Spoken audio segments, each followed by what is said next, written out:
Now next question is question number 18. Question number 18 is Amey, Anmol and Rohan entered into partnership on 1st July 2021. क्या आपने इस चीज पे ध्यान दिया कि पार्टनरशिप कब से स्टार्ट हुई है? जुलाई से। अप्रैल मई जून 3 महीने तो वैसे ही खत्म हो गए, बिकॉज जो ईयर एंडिंग है वो कब है? 31 मार्च 2022। तो जो भी बात होगी यहाँ पर कितने मंथ्स के हिसाब से होगी? 9 मंथ्स के हिसाब से, राइट? स्माइल बता रही है कि सर मैंने तो देखा ही नहीं। To share profit and losses in the ratio of 3:2:1। और शेयर गिवन है, ठीक है। Amey guaranteed that Rohan's share of profit after charging interest on capital at the rate of 6% per annum। Per annum का मैंने revision section में भी बताया था आपको, मैं बार बार कह रहा हूँ। पर एनम जब होता है तो टाइम फैक्टर लिया जाता है। अब यहाँ 9 महीने की बात हो रही है तो 9/12 करोगे आप, समझ में आ रहा है? ठीक है। पर एनम नहीं होता तो डायरेक्टली आप 6/100 ही करोगे और कुछ नहीं कर पाओगे। Would not be less than ₹36,000 per annum. अब मैंने क्या कहा? अब मैंने किसको गारंटी दी है? रोहन को। क्या गारंटी दी है? भाई आपका प्रॉफिट 36,000 पर एनम से कम नहीं होगा। इंटरेस्ट ऑन कैपिटल को हटा के जो प्रॉफिट शेयर आपको मिलेगा वो 36,000 होगा। और पहला पॉइंट तो यही आपको समझ में आना चाहिए कि भाई ये तो पूरे साल का है ना 36,000, लेकिन यहाँ पर बात कितने महीने की हो रही है? तो यही प्रॉफिट अगर इस कंडीशन पे मैं लगाऊं, यही प्रॉफिट अगर मैं इस कंडीशन पर लगाऊं तो कितना बन जाएगा ये? इंटू क्या करोगे? 9/12, 12×3 = 36। तो अब यही गारंटी आपकी इस करंट ईयर के हिसाब से बन गई 27,000। ये किसने किया बताओ? किया किसी ने? नहीं। बस क्वेश्चन का मेन पॉइंट बस यही है। समझ में आ गया यहाँ तक? ठीक है। उसके बाद there fix capital balance are 2 lakh 1 lakh, बाकी तो जैसे करते हो वैसे ही करो भैया। इस पे 6% दे दोगे इंटरेस्ट, बाकी जो बचेगा वो डिस्ट्रीब्यूट जो भी आपका प्रॉफिट शेयर होगा वो ट्रांसफर कर दोगे सभी की कैपिटल में। अब इसको करने से पहले आपको पहले ही क्लियर है कि भैया रोहन को कितना प्रॉफिट शेयर मिलना चाहिए? 27,000। इसमें जितना कम होगा उतना हमने की कैपिटल से ट्रांसफर कर दोगे, और अगर इससे ज्यादा होगा फिर तो करने की जरूरत ही नहीं है। क्वेश्चन क्लियर हो गया? तो नेट प्रॉफिट आपका वो कितना है? 1,38,000। तो देखो, तो जब आप प्रॉफिट ये P&L अप्रोप्रिएशन बनाओगे तो सबसे पहली चीज जिस पर आपको फोकस करना है भैया, आपने लिखा हुआ है नेट प्रॉफिट 1,38,000, ये क्लियर। फिर आपने इंटरेस्ट ऑन कैपिटल दिया होगा, तो जब आपने इंटरेस्ट ऑन कैपिटल डिस्ट्रीब्यूट किया होगा तो हमें को कितना दिया होगा? 2 लाख इसकी कैपिटल है, 6% पर एनम था तो 9/12 करोगे, 9 मंथ्स का तो इंटरेस्ट देगी फर्म, ठीक है। अनमोल की कैपिटल कितनी है? 1 लाख, 6%, 9/12 करोगे, ये आपका आएगा 4,500, ये आएगा 9। आई थिंक ये तो सभी ने किया होगा, राइट। फिर रोहन कैपिटल कितनी है? 1 लाख, 6% और 9/12, तो रोहन को मिलेगा 4,500। सभी इंटरेस्ट ऑन कैपिटल का टोटल आपने किया होगा तो ये आपका आया होगा 18,000। अब नेट प्रॉफिट कितना था? 1,38,000। उसमें से 18,000 ये माइनस कर दो तो कितना रह गया? 1,20,000। ये क्लियर हो गया? अब 1,20,000 को किस रेशियो में डिस्ट्रीब्यूट करोगे आप? किस रेशियो में करोगे? 3:2:1। ये क्लियर हो गया? 3:2:1। तो देखो 1,20,000 3/6, 6×2 = 12, सभी में ये तो होना ही है। तो कहना ही सही दैट अम्बे का शेयर कितना होगा? 3×2 = 6, 60,000। अनमोल का शेयर कितना होगा? इंटू 2, 40,000। और रोहन का शेयर कितना होगा? इंटू 2। रोहन का कितना था? 3:2:1। तो रोहन का कितना होगा? 1। ये हो जाएगा 20,000। ये क्लियर हो गया? लेकिन गारंटी का अमाउंट कितना है 9 मंथ्स के हिसाब से? 27,000। समझ में आ रहा है बात? ये बात समझ में आ गई आपको? ठीक है। तो गारंटी दी किसने? अब मैंने। तो जो भी डेफिसिट है वो इसकी कैपिटल में ऐड हो जाएगा यहाँ से, और यहाँ से क्या हो जाएगा? प्लस हो जाएगा। तो फाइनली जो हमें की कैपिटल आएगी वो कितनी होगी? 50। प्रॉफिट शेयर होगा 53,000 होगा। अनमोल का तो कोई लेना देना था ही नहीं तो यहाँ से इजी रहेगा। और रोहन का 9 मंथ्स के हिसाब से जो गारंटीड अमाउंट है वो हो गया 27,000। क्लियर हो गया? अब इसी चीज को आप वर्किंग नोट में कैसे दिखाओगे? सबसे पहले तो इस चीज पर ध्यान देना आपको, 36,000 इंटू 9/12, ठीक है। वर्किंग नोट में प्रॉपरली दिखाओगे कि भैया 9, उसका जो गारंटेड अमाउंट है 9 मंथ्स के हिसाब से वो कितना बनता है? 27। अब रोहन का जो शेयर है आपका, जो शेयर आया था आपका, जब आपने इसका शेयर निकाला है प्रॉफिट शेयर, वो कितना आया था? 20,000। तो डेफिसिट कितना हुआ 7,000, इसको कौन बॉर्न करेगा हमें। Is it clear? ठीक है,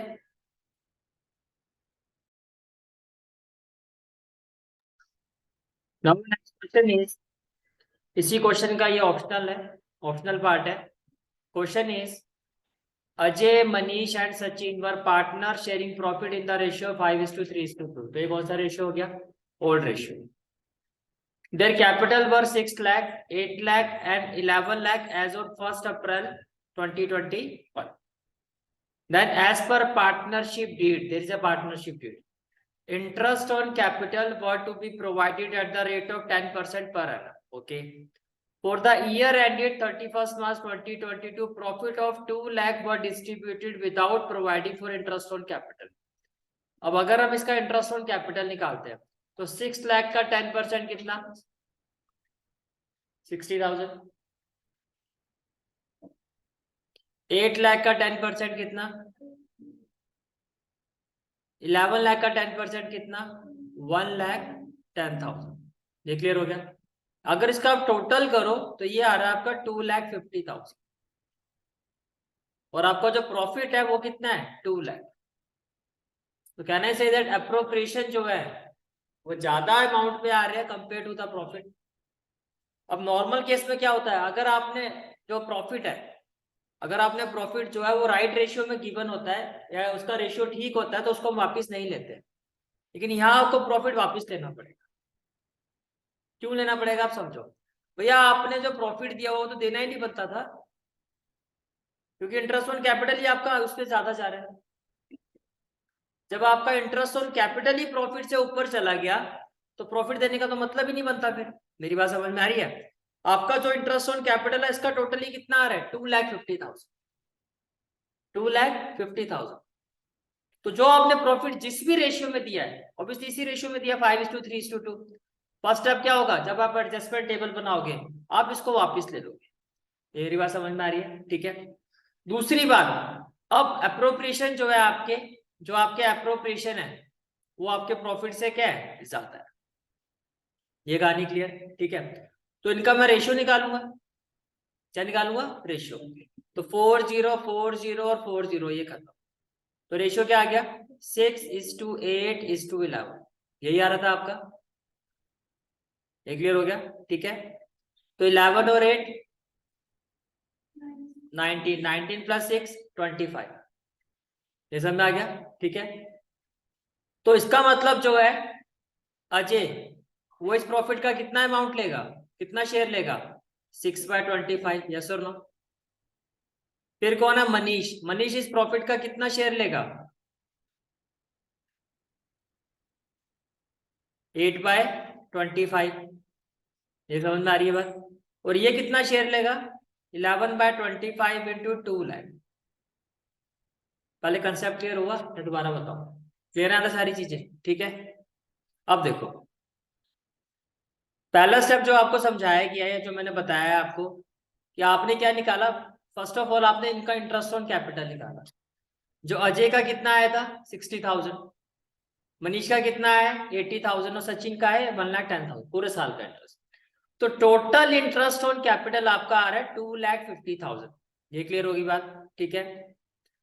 अब फर्म का प्रॉफिट कितना है, फर्म का प्रॉफिट आपका 2 लाख। तो हम क्या करेंगे, जो इनका अप्रोप्रिएशन है हम इसका एक रेशियो निकालें। अगर आप इस अप्रोप्रिएशन का रेशियो निकालते हो तो ये आएगा 6:8:11, यही आया था, ठीक है। तो इसका मतलब क्या, इसका मतलब ये हुआ कि actual interest on capital to be paid वो कितना होगा भैया, प्रॉफिट का अमाउंट कितना है 2 लाख इंटू 6/25। तो फर्स्ट पार्टनर को मिलेगा 48,000। फिर सेकंड पार्टनर 2 लाख इंटू 8/25, इसका शेयर कितना होगा इंटरेस्ट ऑन कैपिटल का 64,000। इसी तरह से जब थर्ड पार्टनर का शेयर आपने निकाला होगा इंटरेस्ट ऑन कैपिटल का तो ये आपका आएगा 8,80,000। ये कहानी क्लियर, ठीक है। अब ये तो वर्किंग नोट का फर्स्ट पार्ट हो, ये क्या हो गया इसका फर्स्ट पार्ट, ठीक है। देन अब एडजस्टमेंट टेबल बनाओगे तो क्या आप ये बात समझ में आ रही है कि आपको जो प्रॉफिट जो आपने फर्म ने आपको डिस्ट्रीब्यूट कर दिया था फर्म को, उसको वापस लेना पड़ेगा, क्योंकि प्रॉफिट तो बनता ही नहीं है यहाँ पे। तो फर्म ने क्या किया, प्रॉफिट टू बी डेबिटेड जिस रेशियो में दिया था उसी रेशियो में उसको क्या किया, वापस ले लिया।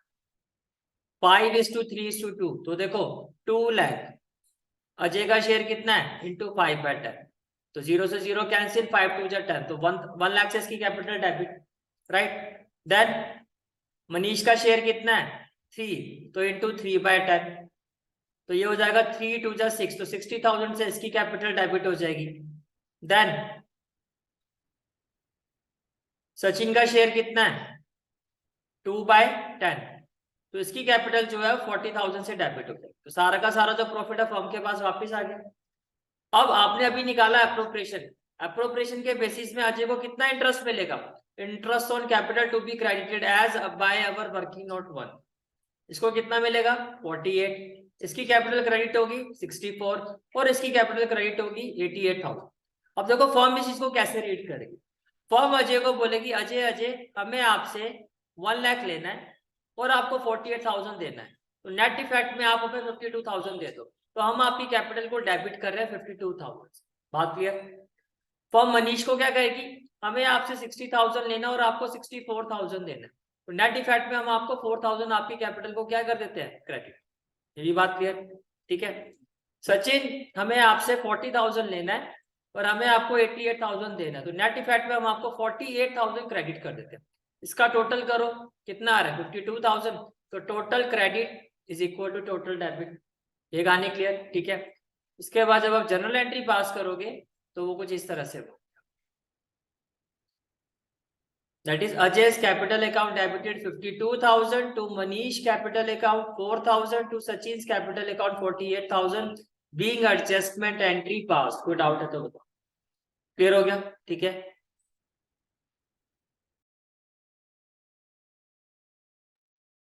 Next question is question number 90। Question is Anthony Limited issued 20,000 9% debenture of ₹100 each, ठीक है, at 10% discount to Mithu Limited, from whom assets of 23,50,000 and liability of 6 lakh were taken over। पहले चलो इतनी बात समझते हैं। इसकी फर्स्ट एंट्री क्या होगी, कंपनी के पास एसेट आ रहा है तो कंपनी एसेट अकाउंट को क्या कर देगी, डेबिट, कितने अमाउंट से कर देगी, 23,50,000। इसमें कोई डाउट है तो बताओ, ये क्लियर है, ठीक है। कंपनी कितनी लायबिलिटी फर्म की पे करेगी, 6 लाख, तो कंपनी ने लिखा 2 लायबिलिटी, भाई हम आपकी 6 लाख की जो लायबिलिटी है हम वो पे कर देंगे। ये क्लियर हो गया, ठीक है। अब pass entry in the book of Anthony Limited if this debenture were to be redeem at 5% premium. अब आपको ये कहा गया भैया डिबेंचर कितने कंपनी ने इशू किया है, 20,000, ध्यान से देखना इसको, ठीक है। एक डिबेंचर की कॉस्ट कितनी है, 100, और उस पर डिस्काउंट फर्म कितना दे रही है, 10 रुपए का, तो कहने से फर्म आपको जो डिबेंचर दे रही है वो 90 रुपीज पर डिबेंचर दे रही है, तो इस हिसाब से फर्म आपको कितना दे रही है, 9×2 = 18, 1 2 3 4 5 18 लाख। तो इसका मतलब जो परचेज कंसीडरेशन है जो फर्म को देना वो हमें क्लियर हो गया कि मिट्ठू लिमिटेड को फर्म को कितने पैसे देने हैं, 18 लाख। पहले बताओ ये चीज क्लियर हो गई, ठीक है। अब 18 और 6 लाख कितना हो गया, 24 लाख। कितने का बैलेंस आ रहा है, डेबिट साइड में आ रहा है, तो क्या लिखूं, गुडविल, वेरी गुड। तो गुडविल हो गया आपका डेबिट 50,000 से, और ये क्या हो जाएगी, बैलेंस फिगर। कंसेप्ट क्लियर हो गया फर्स्ट एंट्री का, ठीक है। उसके बाद फिर आपको ये कहा जा रहा है कि फर्म जब अपने डिबेंचर वापस लेगी, फर्म जब अपने डिबेंचर वापस लेगी तो किस पर लेगी, 5% प्रीमियम पर। यानी कि फर्म अपना 100 रुपए वाला डिबेंचर वापस लेगी और आपको कितने पैसे देगी, 105 रुपए। तो यहाँ पे भी फर्म को 5 रुपए का लॉस हुआ है। तो इतना क्या नहीं से दैट फर्म ने जब इन डिबेंचर को इश्यू किया है तो टोटल लॉस कितना हो गया फर्म को, पर डिबेंचर में यहाँ पर कितना लॉस हुआ, 10 रुपए का हुआ, और रिडीम्पशन में कितना लॉस हुआ, 5 रुपए का। पर डिबेंचर लॉस कितना हो गया, 15 रुपए, और डिबेंचर कितने हैं, 20,000, तो कितना हो गया, 3 लाख रुपए का। ये समझ में आ गई बात, ठीक है। चलो जब एंट्री देखो कैसे बनेगी, पहले ये एंट्री क्लियर हो गई आपको। आपने क्या कहा, एसेट्स अकाउंट डेबिटेड 23,50,000, ये आपकी बैलेंसिंग फिगर आ गई। Goodwill account debited to liabilities account 6 lakh, to Mitthu Limited 18 lakh. ये क्लियर हो गया? कैसे लिखोगे? Being assets and liability purchase from Mitthu Limited. ये क्लियर हो गया? ठीक है। अब जो चीज मैंने आपको अभी समझाई लॉस वाला, पहले तो इसको समझ लो कि फर्म ने डिस्काउंट में दिए ना डिबेंचर, 20,000 डिबेंचर है, पर डिबेंचर में कितना डिस्काउंट है? 10 रुपए। 2 लाख का लॉस तो फर्म को यहाँ। फिर फर्म जब अपने डिबेंचर रिडीम कर रही है वहां भी प्रीमियम दे रही है, और पर डिबेंचर कितना प्रीमियम पे कर रही है? 5 रुपए। 1 लाख का लॉस ही हो गया। तो आपको ये क्लियर हो गया टोटल लॉस जो हो गया फर्म को कितना हो गया? 3 लाख। ये क्लियर?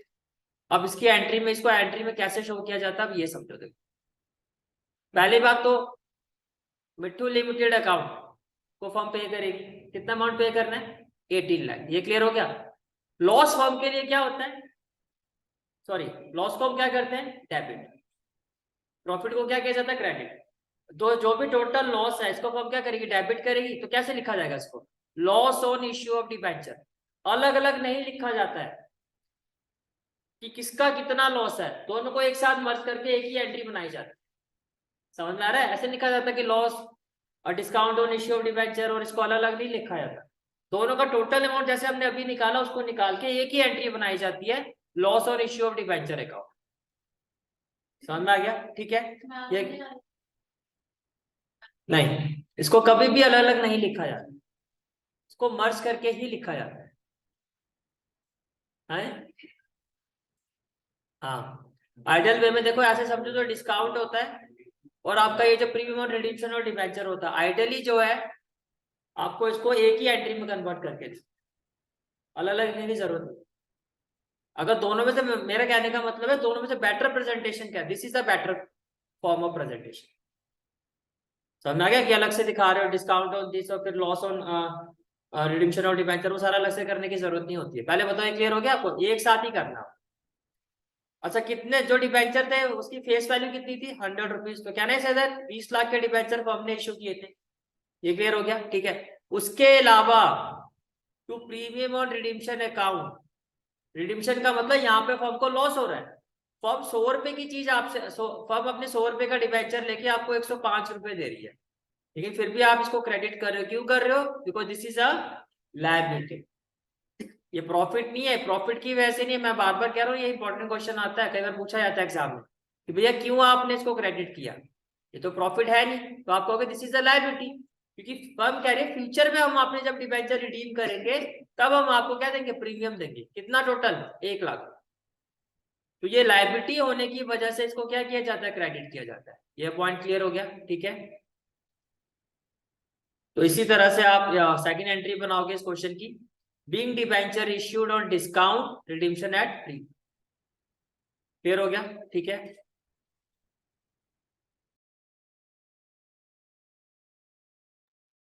नेक्स्ट क्वेश्चन है क्वेश्चन नंबर 19 का और वाला part. Question is Random Limited to cover running business of Mature Limited comprising of assets of 45 lakh. तो ये तो चीज आपको क्लियर हो गई होगी कि एसेट्स अकाउंट को कंपनी क्या करेगी? डेबिट करेगी। तो इसकी जब जर्नल एंट्री फर्स्ट बनाई होगी आपने, तो आपने एसेट अकाउंट को डेबिट किया होगा। कितने अमाउंट से किया होगा? 45 लाख। ये क्लियर? And liability of 6,40,000। ठीक है जी, टू लायबिलिटी कर दो 6,40,000 for a purchase consideration of 36 lakh. Purchase consideration यहाँ आपको गिवन है, मैं लिखूं यहाँ पे to Mature Limited. To Mature Limited कितना हो गया? 36 लाख। 36 और 6 कितना हो गया? 42,40,000 बोलो। 42,40,000। डेबिट अमाउंट कितना? 45 लाख। बैलेंसिंग फिगर यहाँ आएगा, क्या बोलते हैं उसको? Capital reserve. Very good. क्या आएगा? To capital reserve. तो फर्स्ट एंट्री क्लियर? ठीक है। फिर क्या आपका? The amount was settled by bank draft. अब जो पेमेंट करनी है मैच्योर लिमिटेड को, जो पेमेंट करनी है मैच्योर लिमिटेड को, पहले तो आप डेबिट करोगे। कितना अमाउंट पे करना है? टोटल 36 लाख। ये क्लियर? फर्म कैसे पे कर रही है? Bank draft. तो आप लिखो टू बैंक, बैंक के थ्रू 1.5 लाख तो ये दे दिया। कितना रह गया? 34,50,000। बाकी का आप फर्म को कितना अमाउंट देना है? 34,50,000। And balance by issuing 12% preference share of ₹100 each at a premium of 15%. तो कहना है से दैट फर्म ने 34,50,000 देने के लिए प्रेफरेंस शेयर इशू, तो एक प्रेफरेंस शेयर की कॉस्ट इंक्लूडिंग प्रीमियम होगी 115 रुपए, होगी या नहीं होगी? तो यहाँ से आ जाएगा number of preference share issue. ये क्लियर हो गया? दोबारा बताओ, क्लियर है यहाँ तक? ठीक है, तो देखो एंट्री कैसे बनेगी आपकी। फर्स्ट ऑफ ऑल ये एंट्री क्लियर है, asset account debit to liability account to Mature Limited account 36 lakh और balancing figure to capital reserve account balancing figure, यही आ रहा था सबका 2,60,000। ये क्लियर हो गया? ठीक है,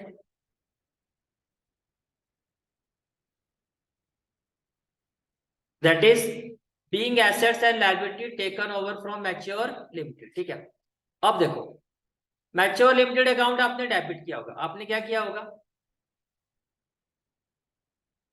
व्हाट वी विल डू, आपने क्या होगा? Mature Limited account debited means आप ये कह रहे हो कि हमें मैच्योर लिमिटेड को कितना अमाउंट देना है? 36 लाख।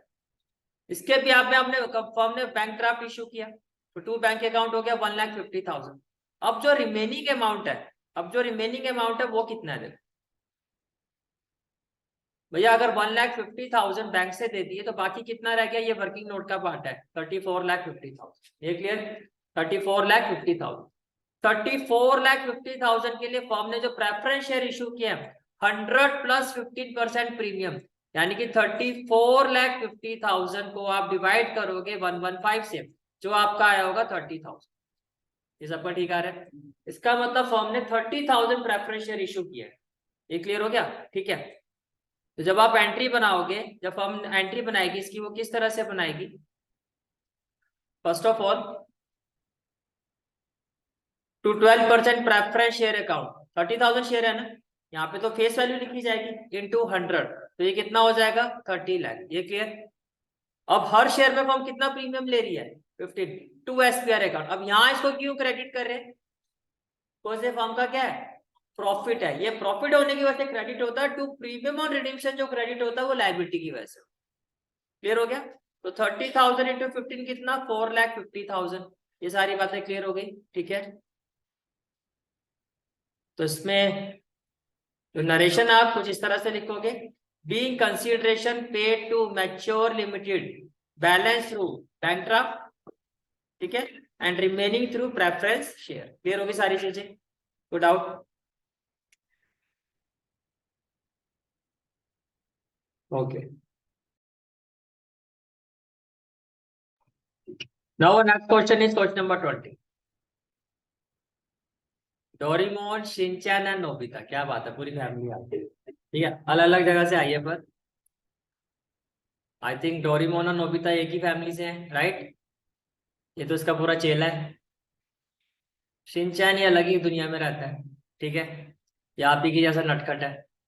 क्या लिखा हुआ है? Are partner sharing profit and losses in the ratio of 3:2:1। बड़ी गहरी वाली पार्टनरशिप हुई है, 3:2:1। With effect from 1 April 2022 they agree to share profit equal. ठीक है, for this purpose goodwill is to be valued at 2 year purchase, तो number of year purchase कितना हो गया? 2। ठीक है, of the average profit of last 4 years which were as follow. तो basically यहाँ पर आपको एडजस्टमेंट एंट्री पास करनी है। गुडविल के रिगार्डिंग एडजस्टमेंट एंट्री यही होती है ना, गेनिंग टू सैक्रिफाइस। तो आपका ओल्ड शेयर ये हो गया, न्यू शेयर ये हो गया, 1:1:1। तो आपने पहले वो रेशियो निकाला होगा, राइट? तो कौन गेन कर रहा है यहाँ पर? नोबिता गेन कर रहा है, बाकी दोनों लॉस कर रहे हैं। मतलब बाकी दोनों सैक्रिफाइस कर रहे हैं। डोरेमोन सैक्रिफाइस कर रहे हैं, शिनचैन अच्छा ये भाई साहब कुछ नहीं कर रहे हैं, सही है, ये वैसे भी हर चीजों में अलग ही रहता है। चलो देखो भाई, तो पहले तो आपने ये शेयर निकाला होगा, राइट? तो डोरेमोन का भाई ये तो 1:1:1 था, तो डोरेमोन का शेयर कितना? 1/3। शिनचैन का शेयर कितना? 1/3। और नोबिता का शेयर कितना? 1/3। ये कहानी क्लियर? ओल्ड शेयर जो है इनका वो था 3:2:1, तो डोरेमोन का ओल्ड शेयर 3/6, शिनचैन का ओल्ड शेयर 2/6 और नोबिता का ओल्ड शेयर हो गया 1/6। इसमें कोई डाउट है तो बताओ? क्लियर है सारी चीजें? ठीक है, अब यहाँ से आपने एलसीएम लिया होगा, जो भी किया होगा, यहाँ पे -1/6, इसका मतलब ये तो सैक्रिफाइस कर। शिनचैन 1/3, इसको सिंप्लीफाई करोगे ये भी 1/3, तो ये 0 आ गया। नोबिता का आपने निकाला होगा 1/6। तो भैया अगर जब एंट्री आप बनाओगे ये तो क्लियर हो गया कि ये बनेगी Nobita to Doraemon gaining to sacrifice. पर आपको पहले आप क्या निकालना होगा, गुडविल फाइंड करनी होगी। ठीक है, अब आगे देखो आपको क्या कहा गया, आपको ये कहा जा रहा है average profit of the last 4 years which were as follow. Year ending on 31 March 2019 50,000 का प्रॉफिट हुआ है। ओके, 31 March 2020 अगेन प्रॉफिट हुआ 1,20,000 का। 31 March 2021 1,80,000 का प्रॉफिट हुआ है और 31 March 2022 70,000 का लॉस। सबसे पहले तो आपको क्या निकालना होता है, नॉर्मल प्रॉफिट। अब कुछ एडिशनल इंफॉर्मेशन गिवन है कि on 1 April 2021 a motorbike costing 50,000 was purchased and debited to traveling expense account। पहले तो आप ये समझो कि किस ईयर में ये बात जाएगी। 1 April 2021 ये ईयर यहाँ ऐड होगा, यानी कि ये तीनों क्लियर है। फिर आपने भैया मोटर बाइक खरीदी और आपने इसको दिखा दिया ट्रैवलिंग एक्सपेंस अकाउंट, बड़ा खर्चा था छोटे में दिखा दिया, तो इसको तो ऐड कर दोगे। तो जब आप इस ईयर का नॉर्मल प्रॉफिट लगाओगे तो इसमें आप ऐड कर दोगे 50,000। ये कहानी क्लियर? ठीक है। Only depreciation is to be charge at 20% per annum. पूरे साल का डेप्रिसिएशन 20%, दैट इज 10,000। ये आप इसमें से क्या कर दोगे, माइनस कर दोगे। ये क्लियर हो गया? तो -70 -10 -80 +50, तो बेसिकली इस ईयर में क्या हुआ है, 30,000 का लॉस हुआ है। पहले बताओ ये क्लियर? अब 4 साल का प्रॉफिट आ गया आपके पास 1 2 3 4, चारों को ऐड करके 4 से डिवाइड कर दोगे तो क्या आ जाएगा, एवरेज प्रॉफिट। जो भी वो एवरेज प्रॉफिट आएगा उसको किससे मल्टीप्लाई करोगे, 2 से, तो आपके पास क्या आ जाएगी, गुडविल। फिर जो भी गुडविल आएगी उसको गेनिंग और सैक्रिफाइसिंग शेयर में डिस्ट्रीब्यूट कर दोगे। पहले बता, क्वेश्चन क्लियर हो गया, कंसेप्ट क्या है? ठीक है, तो देखो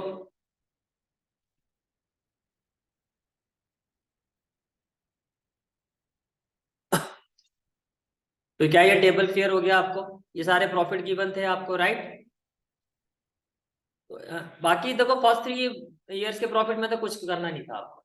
यहाँ आपको क्या करना था कि आपका जो कैपिटल एक्सपेंडिचर था आपने उसको रिवेन्यू बना दिया था, तो आपने उसको इसमें ऐड कर दिया। इस एडजस्टमेंट को आपने इसमें क्या कर दिया, ऐड कर दिया।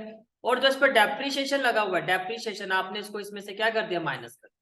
डेप्रिसिएशन समझ में आ गया ना, 50,000 का 20%। जब आप इसको कैलकुलेट करोगे तो ये आपका 10,000 आएगा।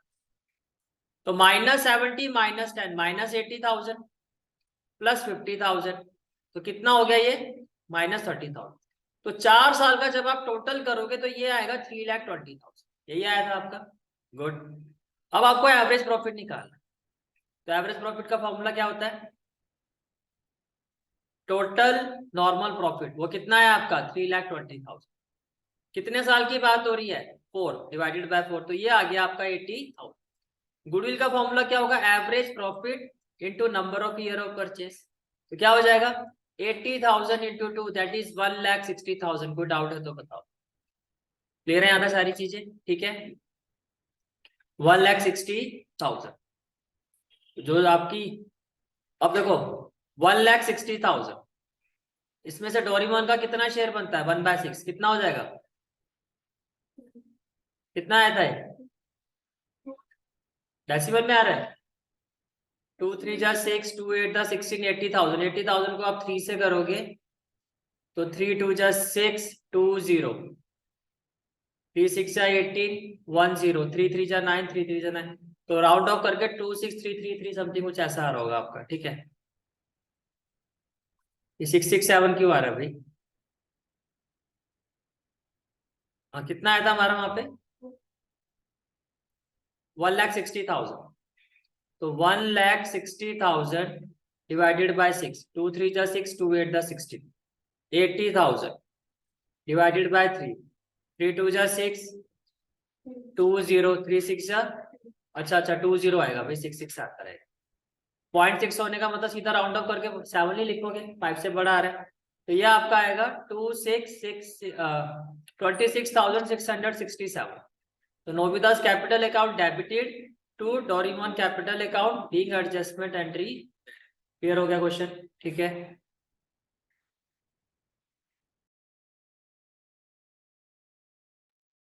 Next question is question number 21 and the question is Altaur Limited was registered with an authorised capital of ₹4 lakh, 4 crore. ये जीरो ही खत्म हो गई है तो अभी कंपनी आके हंगामा में जाए। तो अल्तौर का अल्तौर तो ये कंपनी है, इसकी ऑथराइज कैपिटल, ऑथराइज कैपिटल का मतलब कितने अमाउंट के शेयर ये इशू कर सकते हैं। ऑथराइज का मतलब समझते हो, जब आप एक बैलेंस शीट बनाते हो, जो आपको इस क्वेश्चन में बनानी है, बैलेंस शीट बनानी है आपको किसके शेयर कैपिटल की, इसमें सबसे पहला स्टेप क्या लिखा जाता है, ऑथराइज।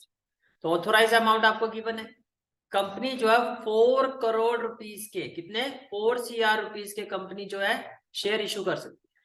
ठीक है, कंपनी ने इसको किस तरह से डिवाइड किया हुआ है, 25 lakh equity share of ₹10 each and 1,50,000 9% preference share of ₹100 each।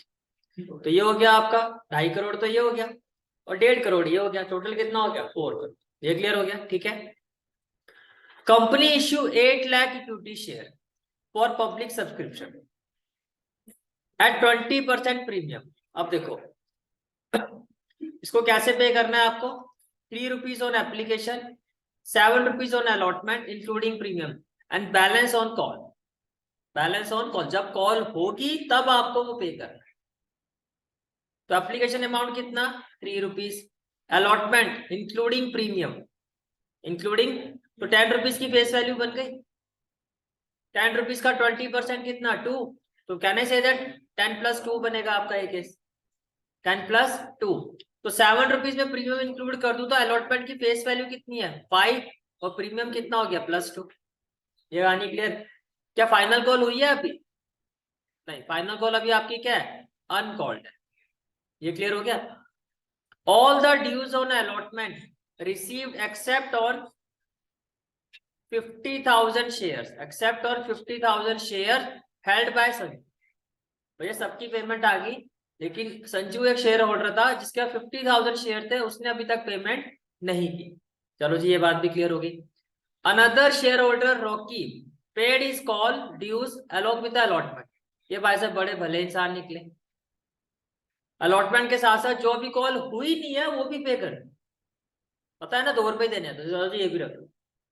ठीक है, on is holding of 25,000 shares you are required to prepare the balance sheet of the company as per schedule 3rd of the Companies Act 2013 showing share capital balance and also prepare notes to account। देखो सबसे important part आपको पता है balance sheet में क्या होता है, subscribe share capital कितने पार्ट्स में डिवाइड होती है, दो, सब्सक्राइब फुली पेड और not fully paid. Subscribe fully paid कितना होगा यहाँ पर, होगा ही नहीं, क्यों, क्योंकि फाइनल कॉल तो हुआ ही नहीं है। तो जो भी होगा नॉट फुली पेड में आएगा, और जो भी उसका अमाउंट होगा, जो भी उसका अमाउंट होगा उसमें कॉल्स इन एरियर्स क्या हो जाएगा आपका, माइनस हो जाएगा। ये बात समझ में आ रही है, मेरा कहने का मतलब ये है। पहले तो ये बताओ, मैं नोट्स टू अकाउंट पे जा रहा हूँ, पहले ये तो चीज क्लियर होगी ना, ₹10 की फेस वैल्यू है, +2 प्रीमियम, एप्लीकेशन अमाउंट कितना 3, अलॉटमेंट कितना 5 + 2, और अनकॉल्ड जो भी हुआ ही नहीं है। इसकी वजह से सब्सक्राइब और फुली पेड अप वाला केस तो खत्म। तो शेयर कैपिटल में सबसे पहले क्या आता है, authorise share capital, 25 lakh equity share, और एक शेयर कितने का, 10 का, तो ये हो गया 2 crore 50 lakh. 1,50,000 9% preference share at the rate of ₹100 each, हो गया 1 करोड़ 50 लाख। तो 4 करोड़ बन गए आपके पूरे। इसमें कोई डाउट है तो बताओ, क्लियर है यहाँ तक, बन गए पूरे 4 करोड़। ठीक है, आगे आ जाओ जी। नेक्स्ट पॉइंट क्या होता है, इश्यूड शेयर कैपिटल। कंपनी ने कितने शेयर इशू किए हैं, 8 लाख इक्विटी शेयर, और एक शेयर कितने का था, ₹10 का, तो इसकी वैल्यू कितनी, 80 लाख। मेन पार्ट, सबसे important part, that is subscribe share capital. इसके दो पार्ट्स होते हैं, सब्सक्राइब्ड एंड फुली पेड। यहां तो कुछ भी नहीं आएगा, subscribe but not fully paid, subscribe तो हुआ लेकिन फुली पेड नहीं हुआ। इसमें क्या आएगा, 8 lakh equity share at the rate of ₹8 called, call यहीं तक ही हो ना, ₹8 के हिसाब से। अब अगर मैं इसको मल्टीप्लाई करूं 8 लाख इंटू 8, तो कितना आएगा, 64 लाख आया होगा आपका, आया था 64 लाख। ठीक है, इसमें से लेस कर दो 15,000 शेयर पर संजू ने पैसे पेमेंट नहीं किए, उसने सिर्फ क्या पेमेंट किया है, ये देखो all the dues on allotment received except on 15,000 share. समझ आ रहा है? तो देखो 3, 5 ये तो हुआ ही नहीं अभी, तो उसने 5 रुपए का कॉल एरियर्स हो गया ना अलॉटमेंट का, जो अभी हुआ नहीं इसकी तो हम बात ही नहीं करेंगे।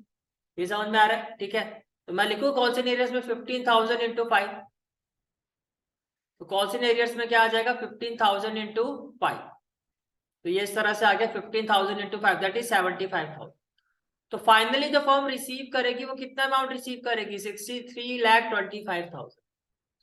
अब आपके दिमाग में ये आ रहा होगा जिसने कॉल ने एडवांस दिया वो कहाँ गया, या क्लियर है आपको क्यों नहीं आया वो यहाँ?